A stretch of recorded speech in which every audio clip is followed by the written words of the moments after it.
Deixa eu abrir logo primeiro aqui. Como de costume, todos os domingos a gente estuda o Bhagavad Gita. Como o Prabhu Ramachandra estava falando para Mataji. quiser cadeira também tem. Tem cadeira. Sim, que a gente vai... Vamos ler um pouco. Eu vou ler um pouco mais hoje para vocês. Eu vou comentar um pouco de algumas histórias. Tentando, né? Fala a verdade, assim, eu vou ler aqui a literatura sem desviar uma vírgula disso aqui, que é o que manda. É o que der, a ideia é essa. Agora sempre se dá um colorido, assim, uma ilustração, um colorido, uma entonação que é individual, né? A ideia A aula é segue a gente está a serviço das escrituras, então a gente fala o que está nas escrituras. Aí a gente não traz a nossa interpretação. Ao invés disso, a gente traz nossas realizações com aquelas escrituras. Né? E aquelas realizações elas são associadas a outros devotos. Então tem devotos que eles vão calibrando, assim, ó, não é bem isso que você estava imaginando. É isso. E aí vai ajustando um ao outro. Vai ajustando, né? E vai se ajustando, e por isso que na aula existe um momento que abre-se as perguntas, que abre-se até mesmo micropalestras. Dentro da palestra. Ainda tem isso, né? Tem. Hoje a gente vai ver, mais ou menos isso, a gente vai ver duas conversas, né? Que eu sempre tento nas aulas tentar dar uma estimulada para que a gente possa ler tanto o Bhagavad Gita quanto o Srimad Bhagavatam, que é super interessantíssimo, né? Cheio de histórias. E são várias conversas. O Srimad Bhagavatam todo ele é realizado através de conversas que era dentro de conversas, né? Então, por exemplo, começa com Shukadeva Goswami Maharaj Pariksit, né? Na verdade, começa com os sábios na Charanya, conversando, perguntando o que vai ser agora, que essa era vai decair, vai ser tudo uma degradação. O que a gente vai fazer? O que a gente pode falar antes de começar esse sacrifício, né? E aí dentro dessa conversa tem a conversa de Shukadeva Goswami com Maharaj Pariksit. E aí dentro da conversa de Shukadeva Goswami com Maharaj Pariksit, ele volta de novo à conversa que Vyasadeva teve com Narada Muni. A gente vai falar hoje um pouco dessa conversa que Vyasadeva teve com Narada Muni. Mas primeiro, para manter o sadhana, vamos ler primeiro um verso do Bhagavad Gita. A gente vai ler o significado, comentar um pouco, e depois eu vou apresentar essa parte do Srimad Bhagavatam, que tem essa conversa, para a gente meditar nessa conversa que Veda Vyasa teve com Narada Muni. A gente vai ler só 12 versos dessa conversa, e depois eu separei um significado de Srila Prabhupada, na qual ele, com muito entusiasmo, fala a perspectiva dele para esse mundo, né? Porque a gente fica um pouco acomodado, a gente entende a autorrealização como um processo de se livrar dos condicionamentos do mundo, né? Mas quando você se livra desses condicionamentos, não que a gente esteja livre, né? Mas a gente tem uma tendência de continuar o processo. Depois disso vem o quê? O que a gente faz, né? Então, vou terminar a aula com essa... Bom dia. Vou finalizar a aula com essa conversa, esse comentário de Srila Prabhupada. Eu vejo como bastante entusiasmado. Então, por favor, repitam comigo. Om Namo Bhagavate Vasudevaya. Om Namo Bhagavate Vasudevaya. Om Namo Bhagavate Vasudevaya. Om Namo Bhagavate Vasudevaya. Om Namo Bhagavate Vasudevaya. Om Namo Bhagavate Vasudevaya. Karpanya dosa pahata swabhavaha rachamitam dharma samudasetaha yachreyasnyam nischintam bruhitam me sisyateham sadimam tvam prapanam. Repitam comigo. Karpanya da avareza, dosa pela fraqueza, Upahata sendo afligido, Swabhavaha características, Prachami estou perguntando, Tvam a ti, Dharma religião, Samuda confuso, Setaha no coração, Yat Que Shreyaha, melhor. Syat, pode ser. Nishtitam, com certeza. Brohi, dize. Tat, isso. Me, para mim. Shishyaha, discípulo. Te, teu. Aham, sou. Shadi, apenas instrui. Mam, me. Tvam, a ti. Prapanam, rendido. Então, continua repetindo comigo. Agora estou confuso quanto ao meu dever. E perdi toda a compostura devido à reles fraqueza. Nessas condições, estou te pedindo que me digas com certeza o que é melhor para mim. Eis que sou teu discípulo e uma alma rendida a ti. Por favor, instrua-me. Agora estou confuso quanto ao meu dever e perdi toda a compostura devido a reles fraqueza. Nesta condição estou te pedindo que me digas com certeza o que é melhor para mim. Eis que sou teu discípulo e uma alma rendida a ti. Por favor, instrua-me. Significado dado por sua divina graça, Srila Prabhupada.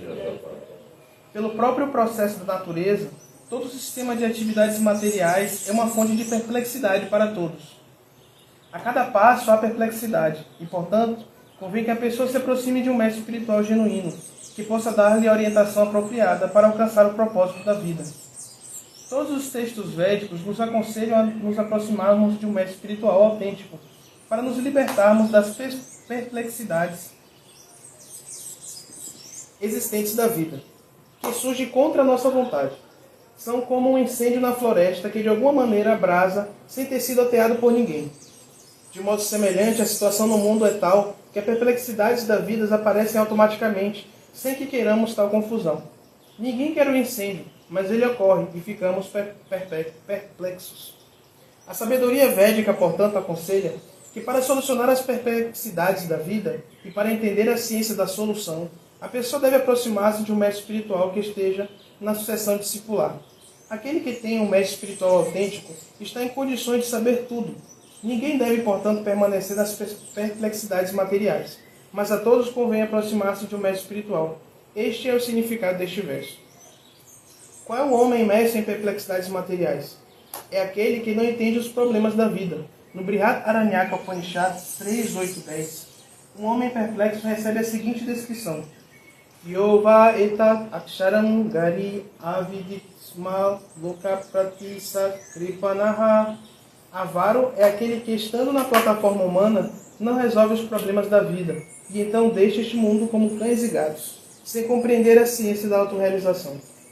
Esta forma de vida humana é uma dádiva muito valiosa para a entidade viva, que pode utilizá-lo para resolver os problemas da vida.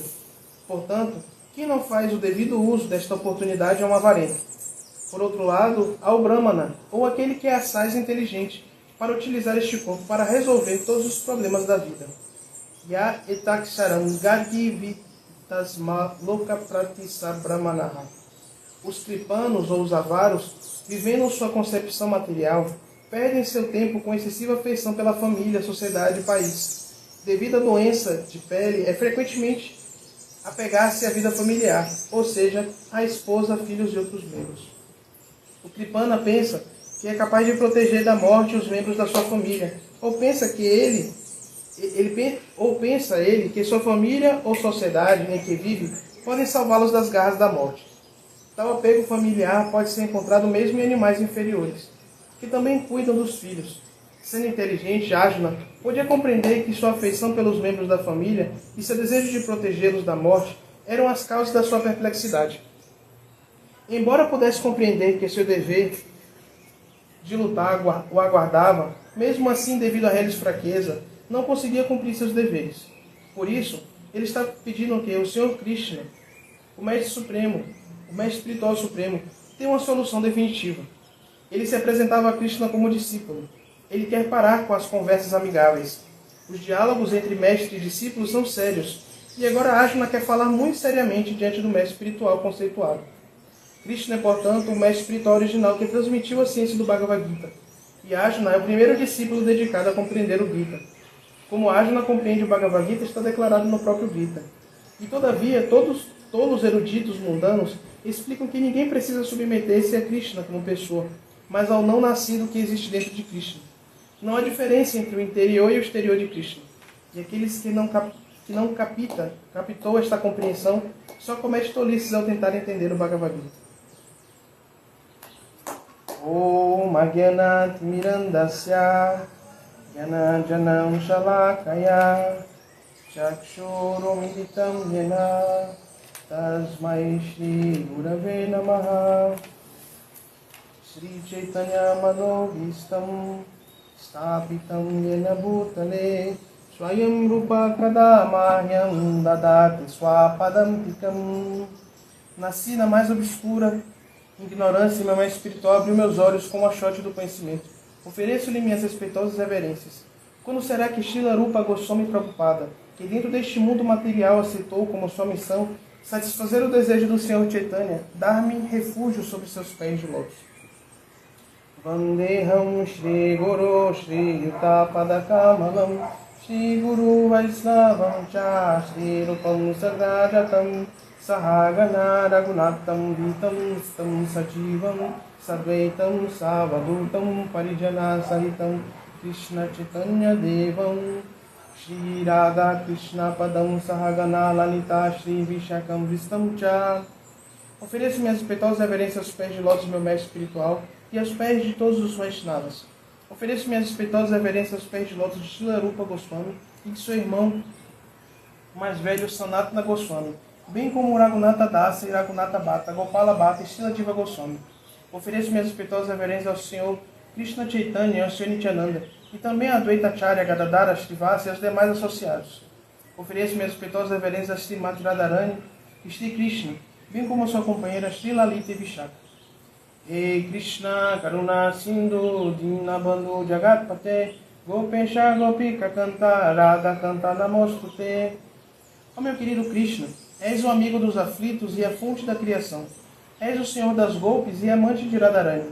Ofereço-te minhas respeitosas reverências. Tapta Kamchana Gourangi Radhe Vrindavaneshwari Vrishabhanu Suti Devi Pranamami Hari Priye. Ofereço meus respeitos a Radharani, cuja tonalidade corpórea lembra o ouro derretido, e que é a rainha de Vrindavan. És a filha do rei Vrishabhanu, e és muito querida ao Senhor Krishna. Vanchakalpatarovyascha kripa sindhubhya evacha patitanam pavanebhyo vaishnavebhyo namo namaha. Ofereço minhas respeitosas reverências a todos os devotos Vaishnavas do Senhor. Exatamente como árvores dos desejos, eles podem satisfazer os desejos de todos e estão cheios de compaixão pelas almas caídas. Jaya Shri Krishna Chaitanya Prabhu Nityananda Shri Advaita Gadadhara Shri Vasadi Gaura Bhaktavrinda.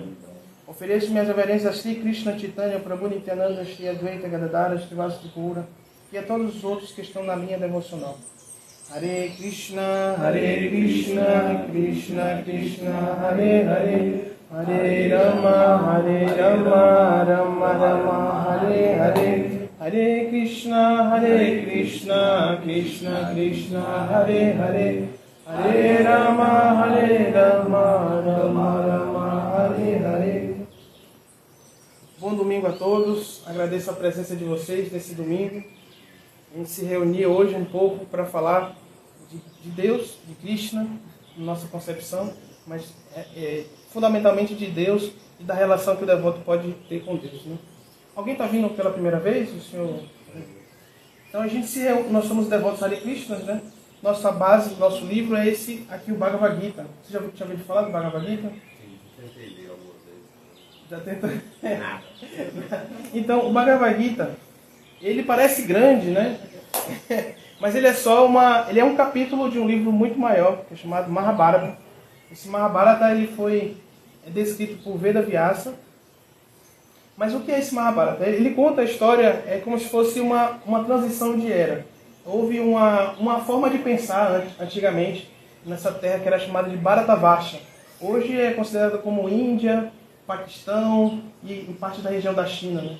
Então, esse Bharata são chamados dessa grande dinastia, e Maha são grandiosos. Então é como se fosse a história dos grandes heróis dessa dinastia do Bharata, né? Bharatavarsha. Então, ele conta especificamente um episódio que aconteceu, né, entre a família dos Kurus. A família dos Kurus, ela teve um pequeno problema de sucessão de reino, né?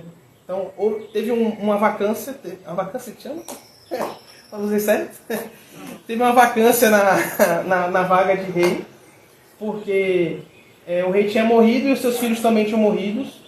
Então teve que se inaugurar uma nova sucessão, uma nova dinastia. Só que tinha que respeitar, porque tinha já umas princesas, que eram filhas do rei que tinha morrido. Então a tradição dizia que se convidava um sábio renunciado, uma pessoa muito espirituosa da floresta, para que desse início de novo a essa dinastia. Então esse sábio ele foi lá e ele deu origem a 3 filhos com as princesas.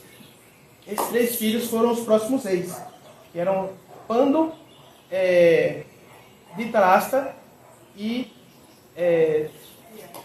como? Quem? Vidura. Né? Eram esses 3. Vidura ele não tinha direito ao reino porque ele foi filho.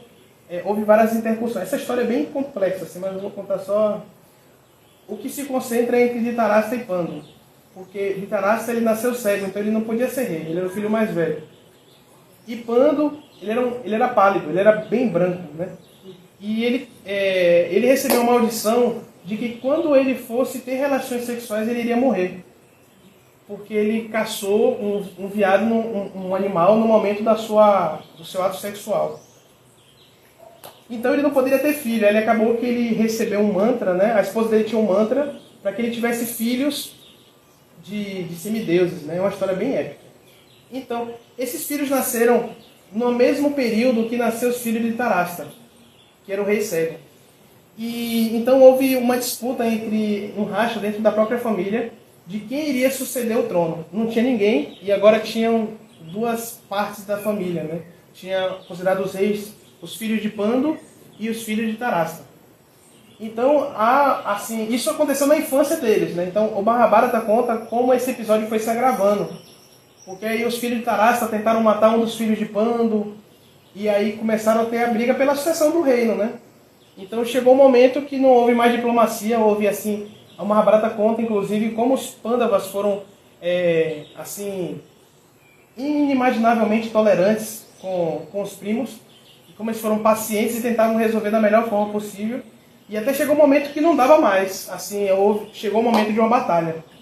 Então o reino todo, na verdade, a batalha já estava para acontecer, porque o reino já estava meio que dividido, então é como se fosse o estopim. Então vários reis se aliaram a uns, vários reis se aliaram a outro, e houve uma grande guerra mundial, por assim dizer, né? Essa guerra mundial aconteceu em Kurukshetra. Fizeram até a série agora no Netflix, né, Kurukshetra, que conta assim em flashes, né, indo e voltando. Achei bem interessante como eles estavam apresentando, né? Porque eles mostram a guerra e mostram o flash da guerra. O Mahabharata, o primeiro Varsha, né, a primeira parte, toda é descrita essa história de como aconteceu esse problema da sucessão até o momento da guerra. A primeira parte do Mahabharata todo é até o momento da última diplomacia, que é Krishna tentando apaziguar Duryodhana, que é o que está liderando os filhos de Dhritarashtra. E tem o segundo volume, né, o segundo Varsha, que só conta a guerra, né? Ele é do mesmo tamanho do primeiro. A guerra é bem detalhada, vários detalhes, acontecem milhares de coisas. E uma coisa interessante que eu achei da série que a Netflix fez foi que ele contou vários detalhes que tem nessa segunda parte, que não é muito contado entre os devotos. Os devotos não se atentam muito à guerra, que é meio sangrenta, né? Então, antes de acontecer a guerra, Arjuna, que é um dos filhos de Pandu, ele não estava acreditando, assim, ele sabia que a guerra ia acontecer, existia a raiva contra os primos dele, estava tudo. Mas quando ele chegou lá, ele viu toda a separação, ele viu parte da família queria lutar contra ele na parte de lá. Tinha o tio dele, tinha o professor dele, tinham primos que ele gostava. E todo mundo estava com armas na mão para começar uma guerra. E do lado de cá tinha quem? O filho dele. Então ele chegou no momento, foi o que o Prabhupada falou no significado, de perplexidade. São problemas na vida que a gente não sabe, às vezes a gente nem incentiva que eles apareçam, mas eles aparecem mesmo assim. Então, nesse momento de desespero, Arjuna chegou no momento que ele não conseguia mais nem segurar o arco. Então ele largava o arco. Ele via a grande matança que ia começar. E aí ele se rende a Krishna. Esse verso em especial, né?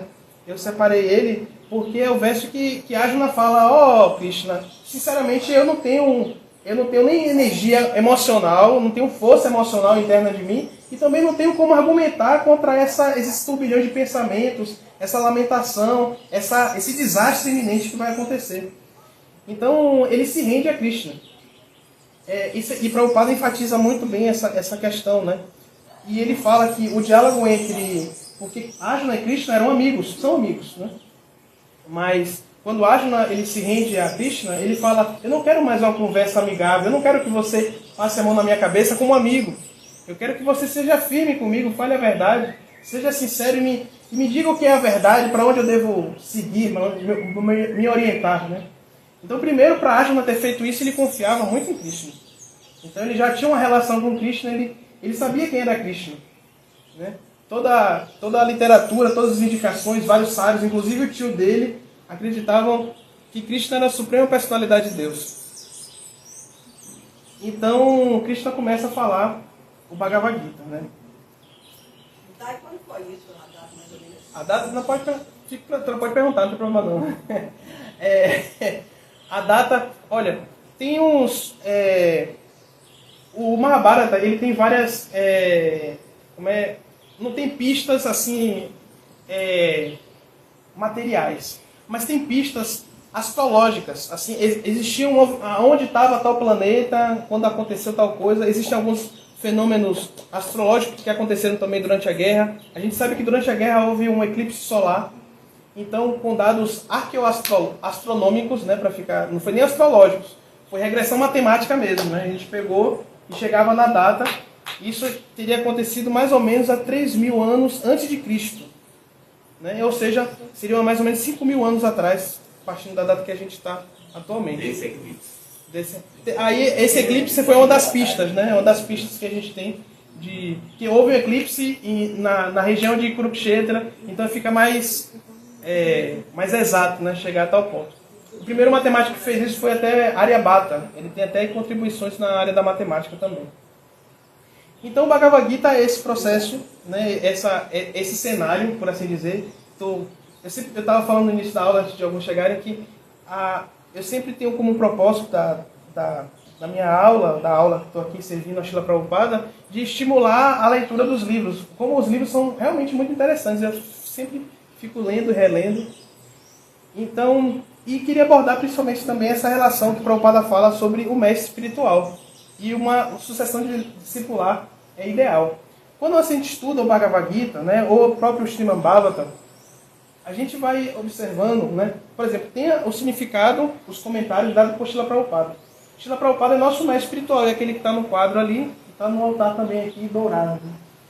Então, Srila Prabhupada, ele é um seguidor fiel, assim a gente vê que ele é devoto da sucessão discipular. A gente é seguidor de Srila Prabhupada, e ele sempre fala dos acharyas anteriores, mas a gente não sabe o quanto ele é fiel à sucessão discipular. Quando você começa a fazer um comparativo com vários pensadores anteriores, você vê que ele não contradiz, na verdade ele expande e realiza os mesmos comentários, né? Ele faz o Prabhu estava perguntando, né? Você não dá a sua opinião, a gente não dá a nossa opinião, a gente tem um estudo, tem o nosso contato, né? Tem o nosso aprofundamento e tem as nossas realizações.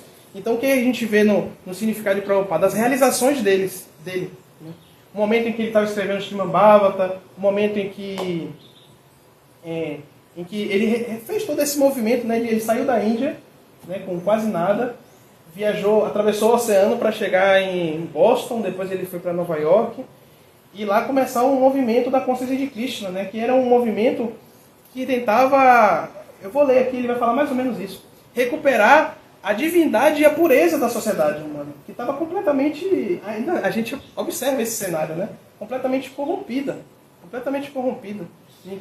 Ninguém fala de alcançar, devemos alcançar a nossa pureza. Não, a gente não é nem algo a ser desejado no Ocidente, né? Pouca gente fala sobre isso. Ou buscar a ter contato com o divino, né? Normalmente as pessoas aqui no Ocidente querem profanar as coisas, né? São profanos. Querem tornar o divino comum, né? Totalmente o contrário. Então, meditando sobre essa relação de mestre e discípulo, eu queria trazer um episódio do Srimad Bhagavatam. Né? O Srimad Bhagavatam, eu vou falar um pouco do Srimad Bhagavatam também para a gente se contextualizar. Ele é o nosso segundo livro mais importante. Né? O primeiro livro mais importante foi o Bhagavad Gita, que foi traduzido e posto os comentários por Srila Prabhupada. E ele fez, o Bhagavad Gita, né, ele interessante, sempre se comenta como ele é. Como ele é porque ele não tentou fazer a própria, como eu estava explicando, ele não tentou fazer a interpretação dele, ele tentou servir a Krishna. Ele tentou ler, ver o que os acharyas falavam, entender o que Krishna estava querendo dizer. A relação com Deus é mais ou menos essa. Né? A relação com Deus, ela não é que Deus vai proporcionar algo para a gente. Na verdade, a gente tem que ser inteligente, esperto, perspicaz, paciente, né, determinado para compreender o desejo de Deus e tentar satisfazer ele dentro do nosso coração. Né? Essa é a questão, né? É isso que Prabhupada veio trazer. Não é uma questão de a gente esperar que Deus venha mudar todo mundo. Não, na verdade Deus colocou o serviço de a gente mudar o mundo por ele. Bhaktisiddhanta, né, o mestre espiritual de Prabhupada, falava que ele era tão potente espiritualmente que ele era capaz de elevar e purificar todas as pessoas do mundo em um instante. Mas dizia que ele era tão misericordioso que ele deixou essa atividade como serviço para os seus discípulos irem desenvolvendo ao longo dos anos. Então, o nosso mestre original, primeiro, né, foi Narada Muni, conversando com Veda Vyasa, né? Eles fazem parte dessa linha discipular, né? Nós estamos falamos de Srila Prabhupada, de Bhaktisiddhanta Sarasvati, que foi o mestre de Srila Prabhupada, e tem toda a linha ali, né? Gorakishora Das Babaji, Bhaktivedanta Thakura, Jagannath Das Babaji, os Goswami de Vrindavana.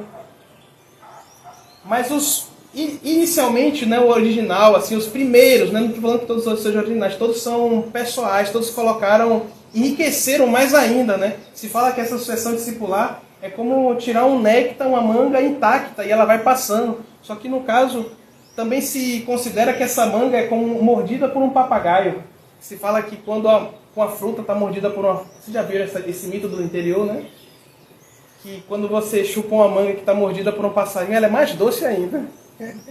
Então ele disse que ela foi mordida por vários papagaios ao longo, que foi tornando mais doce ainda esse conhecimento, que foi inicialmente foi dado por Krishna a Brahman, né? E aí aqui Narada vai passar para Vyasadeva. Na verdade eu não vou chegar no ponto em que ele vai passar esse conhecimento, mas nos pré-requisitos para a gente começar a compreender isso, né? Eu vou ler aqui a parte da conversa entre eles e depois eu vou ler o significado de Srila Prabhupada. Então esse é o capítulo 5. Diz: Narada dá instruções sobre o Srimad Bhagavatam a Vyasadeva. Sutta Goswami disse: assim o sábio entre os deuses, Narada, confortavelmente sentado e aparentemente sorrindo, dirigiu-se ao Rishi entre os Brahmanas, Veda Vyasa. Narada Muni, ele é um Rishi cósmico, ele é um sábio intergaláctico que viaja no som de sua vina. E ele foi visitar a Veda Vyasa. Veda Vyasa era o seu discípulo, né? Ele tinha dado orientações a Veda Vyasa e tinha ido visitar como é que ele estava. Então ele meio que sorrindo, né, encontrando Veda Vyasa, perguntou: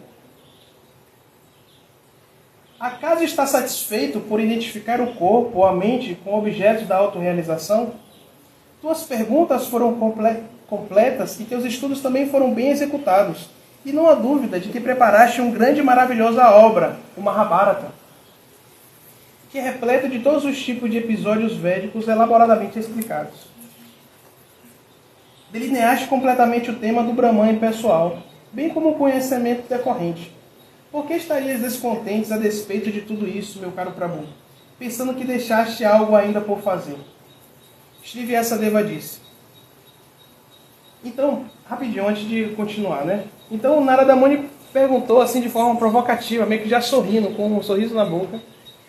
Ele perguntou, você completou tudo na sua vida, né? Como se falasse assim, você realizou tudo na sua vida, você construiu sua casa, intelectualmente você foi ao máximo que você já alcançou, sabe? Ou seja, você teve êxito na autorrealização, se identificando com o corpo e se identificando com a mente. Ele tinha escrito a grande obra, ele deixou o Mahabharata para que a gente pudesse ler, que é riquíssimo em joias espirituais. Joias espirituais que a gente fica relembrando eternamente, são coisas assim atemporais. É muito interessante os tesouros que tem no Mahabharata. Então ele havia feito tudo isso, e depois de escrito tudo isso, ele estava insatisfeito, né? E Narada Muni, como seu mestre, ele não viu isso porque Vyasadeva chegou para ele, eu estou insatisfeito. Ele não chegou se lamentando. Narada Muni observou isso só de olhar para ele. O devoto ele é tão poderoso ou tão sensível com a entidade viva que ele não precisa que a pessoa fale que ela está ruim, ela olha para ela e vê se está mal, né, irmão? Você está com algum problema, né? Então Narada Muni, com essa perspectiva, ele olhou para Vyasadeva, e por mais que Vyasadeva estivesse ali na humildade, ali prestando reverência, de forma disciplinada, que ele fala, que ele está completamente disciplinado, ou seja, bem ereto, bem firme, com um semblante, né, bem... Narada Muni conseguiu ver o que estava acontecendo por trás do coração dele. Então Vyasadeva disse, tudo o que disseste sobre mim está perfeitamente correto. Apesar de tudo, não estou tranquilo. Pergunto-te, portanto, sobre a causa fundamental de minha insatisfação, visto que és um homem de conhecimento ilimitado, já que foste gerado daquele Brahman, que é autogênito, sem pai nem mãe mundano. Meu Senhor, todos os mistérios te são conhecidos, porque adoras o Criador, o Destruidor do mundo material e o mantenedor do mundo espiritual, a original personalidade de Deus, que é transcendental aos três modos da natureza material. Assim como o Sol, Vossa Excelência pode viajar por todas as partes dos três mundos, e assim como o ar pode penetrar no interior de todos. Desse modo, és como a super-alma onipenetrante. Por favor, descobre, portanto, a deficiência que há em mim, apesar de eu estar absorto na transcendência sobre os votos e regulações disciplinares. Então, apesar de eu estar cumprindo o meu sadhana de forma rígida, de forma disciplinar, ele compara que Narada Muni é como o próprio ar, que está onipenetrante, que consegue ver. Então, você veja o problema que está dentro de mim. Né? Então, Narada responde. Cadê? Aqui. Então Narada disse, na realidade, não difundiste as sublimes e imaculadas glórias da personalidade de Deus. Aquela filosofia que não satisfaz os sentidos transcendentais do Senhor é considerada inútil. Ó grande sábio, embora tenha amplamente descrito os 4 princípios que começaram com as execuções religiosas, não descrevestes as glórias da personalidade de Deus, Vasudeva. Aquelas palavras que não descrevem as glórias do Senhor, que por si só podem santificar a atmosfera de todo o universo, são consideradas pelas pessoas santas como se fossem um local de peregrinação para corvos, uma vez que as pessoas todo perfeitas são habitantes da morada transcendental, elas não obtêm aí nenhum prazer. Essa fala dele é bem interessante. Não, é essa outra aqui. Chega aqui. Por outro lado, a literatura repleta de descrições das glórias transcendentais, do nome, fama, formas, passatempos e demais atributos ilimitados do Senhor Supremo, é uma criação diferente, plena de palavras transcendentais, destinadas a provocar uma revolução na vida ímpias da civilização mal orientada deste mundo. Tais literaturas transcendentais, muito embora imperfeitamente compostas, são ouvidas, cantadas e aceitas por homens purificados, que são inteiramente honestos. Então, nesse ponto, Narada Muni, ele explicou uma coisa fundamental, né? Ele explicou, você falou sobre o Mahabharata, que há muitas riquezas de conhecimento, no entanto, você não glorificou a Deus. E o motivo da glorificação a Deus, ele fala aqui, ó. aquelas palavras que não descrevem as glórias do Senhor, que por si só, ele fala, o Senhor, que por si só, pode santificar a atmosfera de todo o universo, só pelos seus nomes. E ele fala, enfatizando, incentivando ele a escrever sobre as glórias de Deus. Eu vou ler de novo esse verso. Por outro lado, a literatura repleta de descrições das glórias transcendentais do nome, fama, formas e passatempos e demais atributos do ilimitado Senhor Supremo é uma criação diferente, plena de palavras transcendentais destinadas a provocar uma revolução nas vidas ímpias da civilização mal orientada deste mundo.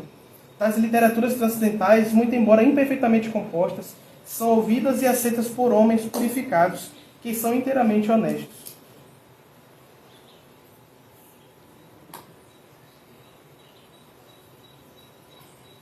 Então aqui Narada Muni deixou a instrução que gerou esse livro aqui, né? Só para contar um pouco sobre o Srimad Bhagavatam.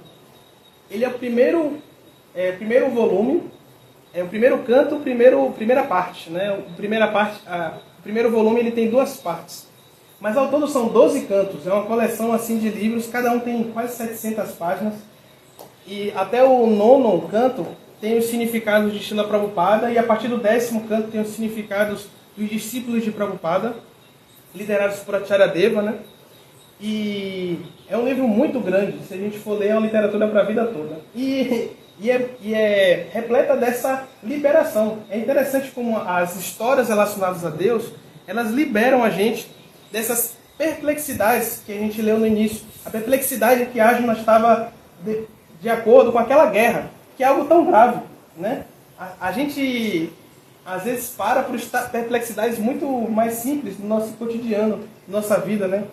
A gente estava buscando um documento do carro, a gente fica ansioso, a gente deixa alguma coisa, uma panela queima, a gente já fica ansioso, ou uma dívida inesperada aparece, ou alguém fala mal da gente, né? São várias perplexidades, né? Então o Prabhupada orientou que a gente, através dessa literatura, porque essa literatura escrita por Veda Vyasa, ela tem como objetivo isso, né? Liberar as pessoas dessa ansiedade, né? Essa ansiedade da existência, né? E aqui eu queria, eu percebi aqui, né? Eu gostei muito desse significado de Prabhupada que ele fala sobre esse último verso que a gente leu. Eu queria ler para vocês. E aí depois a gente pode abrir para perguntas. Acho que temos tempo. Prabhupada começa assim: é uma qualidade dos grandes pensadores extrair o melhor mesmo do pior. Diz que os homens inteligentes devem extrair néctar de uma porção de veneno. Devem recolher ouro mesmo de um lugar imundo. Devem aceitar uma boa e qualificada esposa mesmo de uma família obscura. E devem aceitar uma boa lição mesmo de um homem ou de um mestre que provenha dos intocáveis. Esses são algumas instruções éticas para todos, em quaisquer lugares, sem exceção. Mas um santo está muito acima do nível de um homem comum.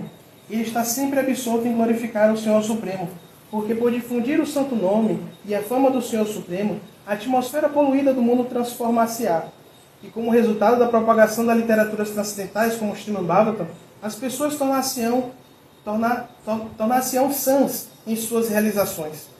Enquanto preparamos esse comentário dessa estrofe particular do Srimad Bhagavatam, deparamos com uma crise diante de nós. Nosso vizinho amigo, a China, atacou a fronteira da Índia com espírito militarista. Não temos praticamente nenhum interesse no campo político. Todavia, observamos que anteriormente coexistimos tanto a China quanto a Índia, e ambas viveram pacificamente durante séculos, sem animosidade. A razão é que eles viviam naqueles dias em uma atmosfera de consciência de Deus, e todos os países na face da terra eram tementes a Deus, puros de coração e simples, e não havia necessidade de diplomacia política. Não há motivo para que 2 países, como a China e a Índia, entrem em desavenças por causa de uma terra que nem mesmo é apropriada para ser habitada. Certamente, não há razão alguma para lutar por esta causa, mas devido à era das desavenças, Kali, a qual discutimos antes, há sempre a possibilidade de discórdia, a mais leve provocação. Isso não é devido à causa em questão, mas à atmosfera poluída desta era. Tem havido sistemática propaganda, feita por um grupo de pessoas com o objetivo de parar a glorificação do nome e a fama do Senhor Supremo. Há, portanto, uma grande necessidade de disseminar a mensagem de Srimad Bhagavatam por todo o mundo. É dever de todo indiano responsável difundir a mensagem transcendental do Srimad Bhagavatam em todo o mundo para fazer o bem máximo, bem como para trazer ao mundo a paz desejada. Porque a Índia faltou ao seu dever, negligenciando este trabalho de grande responsabilidade. Há tantas disputas e problemas em todo o mundo. Confiamos que se a mensagem transcendental do Srimad Bhagavatam for recebida tão somente pelos líderes do mundo, certamente haverá grande mudança no coração, e eles serão naturalmente seguidos pelas pessoas em geral. As massas são joguetes nas mãos dos políticos modernos e líderes populares. Se houvesse qualquer mudança apenas no coração dos líderes, certamente haveria também mudança radical na atmosfera do mundo. Sabemos que nossa honesta tentativa de apresentar esta grande literatura que transmite as mensagens transcendentais destinadas a reviver a consciência de Deus nas pessoas em geral e reespiritualizar a atmosfera do mundo está repleta de grandes obstáculos. Nossa apresentação deste assunto em linguagem adequada, especialmente numa língua estrangeira, certamente terá falhas, e haverá muita discrepância literária, apesar de nossa honesta tentativa de apresentá-la de maneira apropriada. Mas estamos certos de que, mesmo com todas nossas falhas a este respeito, o tema será levado em consideração, e os líderes da sociedade ainda assim o aceitarão, devido ao fato de ser esta uma tentativa honesta de glorificar o Deus Todo-Poderoso. Quando há fogo numa casa, os ocupantes da casa saem em busca de ajuda junto ao vizinho, mesmo que sejam estrangeiros. Todavia, mesmo sem conhecer o idioma em que as vítimas do fogo se expressam, os vizinhos entendem a necessidade, embora esta não tenha sido expressa na mesma linguagem. O mesmo espírito de cooperação é necessário para difundir esta mensagem transcendental do Srimad Bhagavatam por toda a atmosfera poluída do mundo. Afinal de contas, esta é uma ciência técnica de valores espirituais, e assim estamos interessados nas técnicas e não na linguagem. Se as técnicas dessa grande literatura forem compreendidas pela população mundial, haverá êxito. Quando há demasiadas atividades materiais executadas pelas pessoas em geral, em todo o mundo, não é de admirar que uma pessoa ou uma nação ataque outra pessoa ou nação diante da mais leve provocação. Esta é a lei dessa era de Kali, ou desavenças. A atmosfera já está poluída com toda espécie de corrupção, e todos sabem disso muito bem. Há muita literatura indesejada, cheia de ideias materialistas de gozo dos sentidos. Em muitos países criam-se organismos destinados pelo Estado para detectar censura e literatura obscena. Isso significa que nem o governo, nem os líderes públicos responsáveis querem tal literatura. Contudo, ela está no mercado porque as pessoas desejam-na para o gozo dos sentidos. As pessoas em geral querem ler, esse é um instinto natural. Mas porque suas mentes estão poluídas, elas querem essa literatura. Sobre tais circunstâncias, a literatura transcendental, como o Srimad Bhagavatam, não somente diminuirá as atividades da mente corrupta das pessoas em geral, mas também suprirá alimento para seu apetite de ler uma literatura interessante. No início, eles poderão não apreciá-la, porque uma pessoa que sofre de icterícia reluta contra tomar açúcar cândia, mas devemos saber que o açúcar cândia é o único remédio para a icterícia. Analogamente, que haja propaganda sistemática para popularizar a leitura do Bhagavad Gita e do Srimad Bhagavatam, que atuarão como açúcar cândia sobre a condição ictéria do gozo dos sentidos. Quando os homens adquirem gosto por esta literatura, as outras literaturas que estão fornecendo veneno à sociedade automaticamente cessarão. Temos certeza, portanto, de que todos na sociedade humana darão boas-vindas ao Srimad Bhagavatam, embora seja agora apresentado com tantas falhas, pois ele é recomendado por Sri Narada, que muito bondosamente apareceu neste capítulo. Então, nesse período aqui, Srila Prabhupada ele estava na Índia, ainda ele não tinha vindo para cá, né? Então mostrava o espírito de missionário mesmo, ele estava com um espírito bem missionário para transformar o mundo, né? Ele não tinha transformado o mundo ainda. Então ele conseguiu espalhar templos em toda a parte, né? Ele abriu 108 templos antes de partir. E é isso que quis trazer, compartilhar essa parte, essa fala de Prabhupada. E abrir para perguntas. Quem tiver alguma dúvida, algum comentário.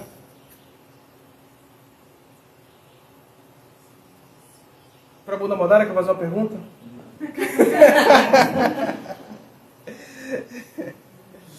Ele falou aqui da condição de icterícia, né? Icterícia é como... Eu não sei se alguém já teve, né? mas parece que é um problema no fígado, que é que quando você come, você não sente doce nas coisas, né?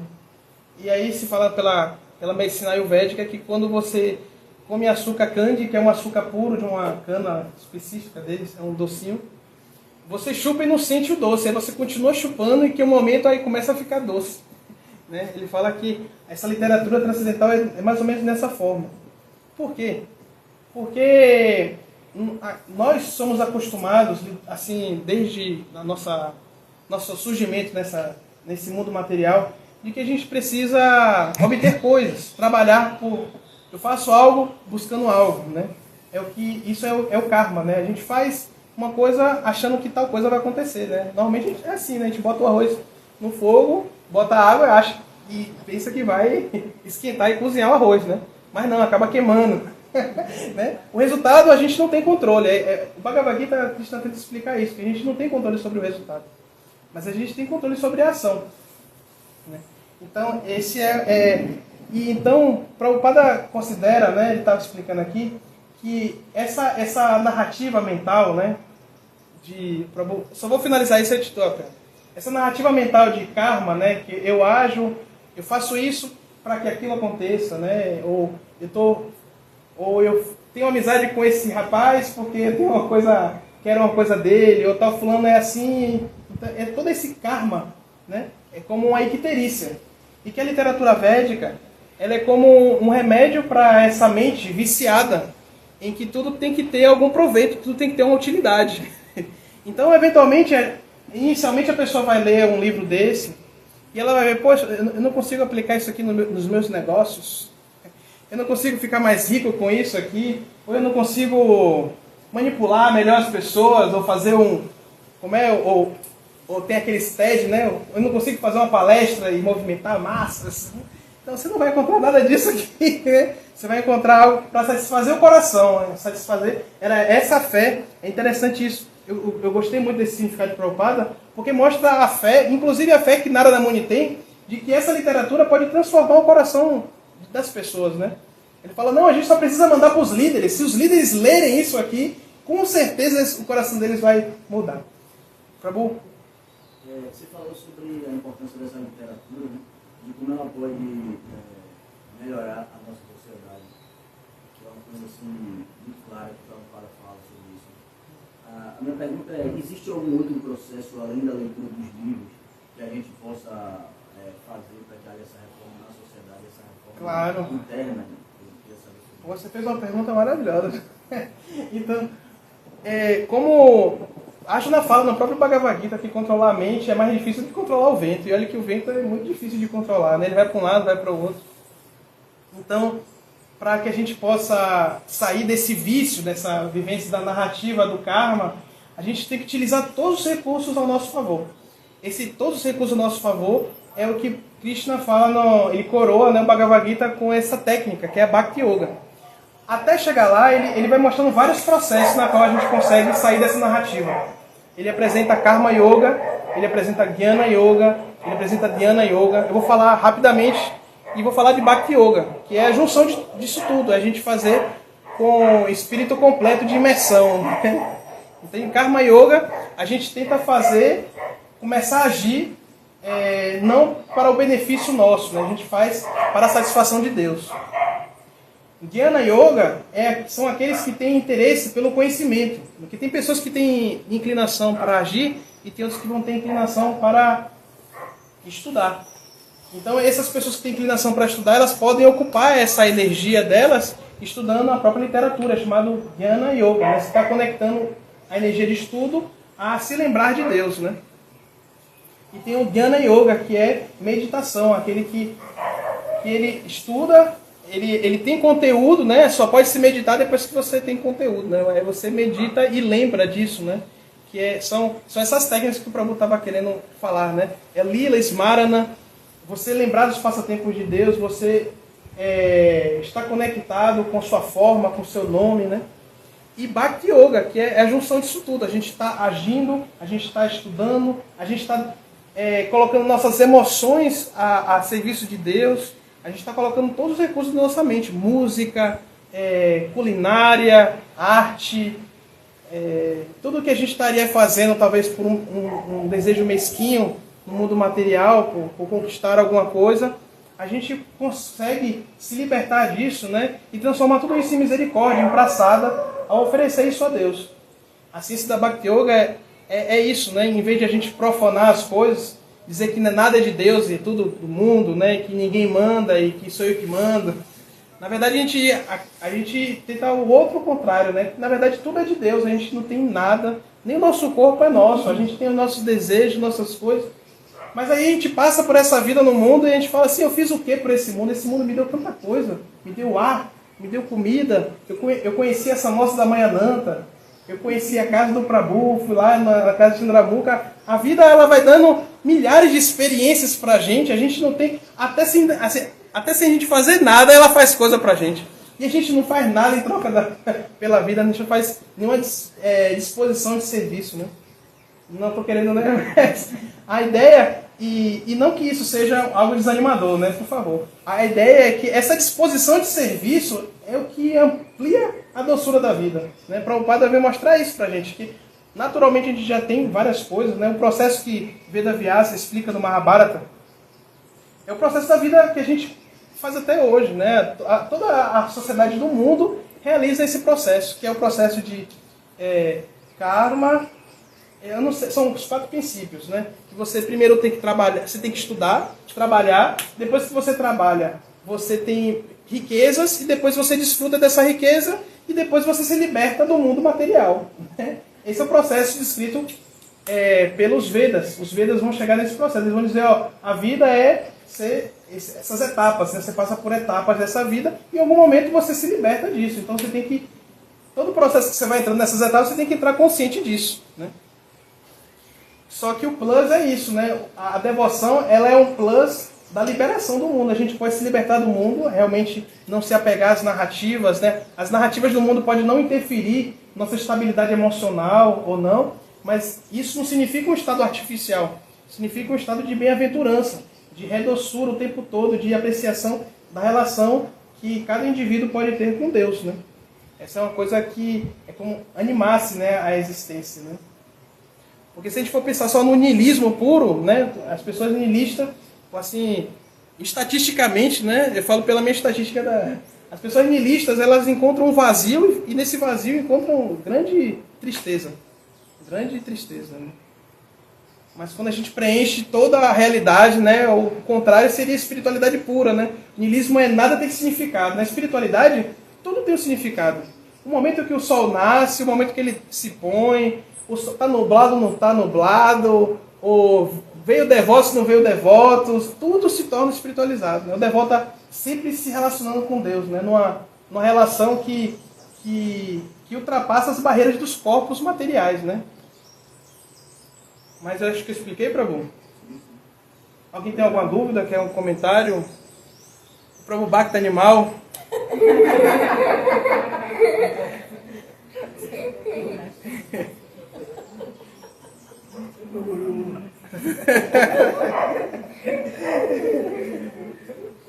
Então, mas você tem uma pergunta? Né? Agradecer, né? Agradecer. Esse aspecto, né, relacionado do porquê da literatura, né, essa questão inicial para compreender, né? A gente tem reservado, né, um domingo na semana, uma vez na semana, para a gente se reunir aqui para exatamente se desintoxicar da atmosfera do mundo material, que é lotada disso, né? A gente se relaciona o tempo todo com pessoas que querem uma coisa da gente, ou querem pedir um favor. E a ideia é a gente se reunir para a gente fortalecer isso e durante a semana continuar se envolvendo com Deus, né? Aqui é um entusiasmo, né? Assim como quando vem os grandes gurus, eles passam por aqui para entusiasmar a gente continuar estudando, lendo, né? Isso está tudo acessível, né? O Bhagavad Gita, como é que a gente pode fazer? O Bhagavad Gita está acessível na lojinha, mas não tem ninguém na lojinha? Tem o Bhagavad Gita na lojinha? Mayananta ali, ó, está representando. Tem o Bhagavad Gita. Tem a lojinha também na internet, nessa aqui. E tá quanto tem esse Bhagavad Gita na lojinha? Quanto? 60? 70. É, tipo esse? Tem aqui na lojinha, tem vários ali. Estou fazendo propaganda. E também, se não quiser comprar, também tem na internet, no Veda Base. Tem livros pequenos que são fragmentos Tem deles. os fragmentos. No Veda Base na internet tem todos os livros. Tem inclusive essa coleção toda, tem o Srimad-Bhagavatam.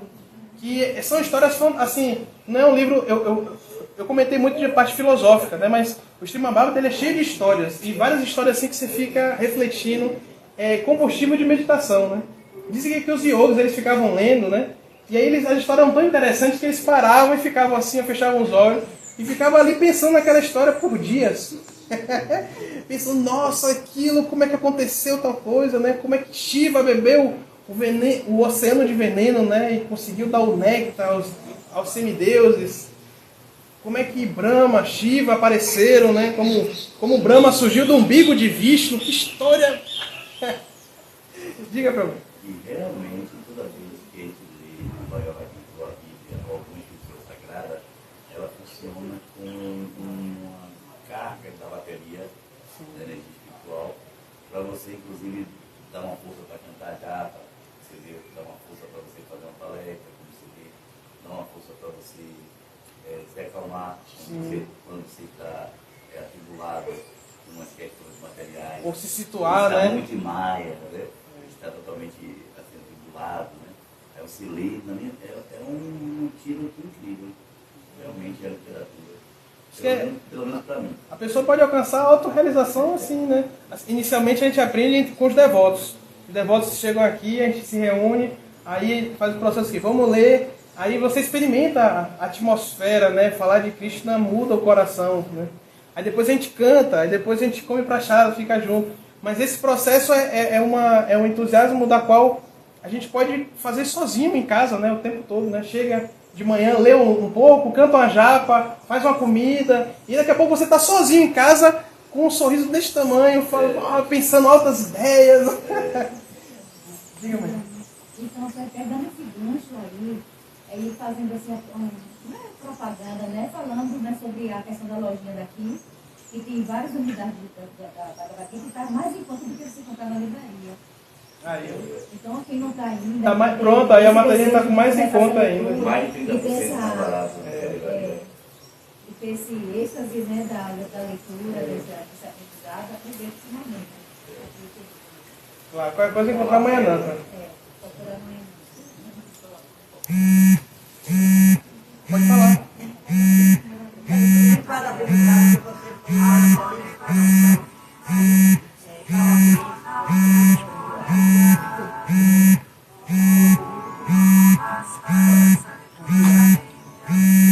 Então vamos cantar um pouquinho agora para Krishna.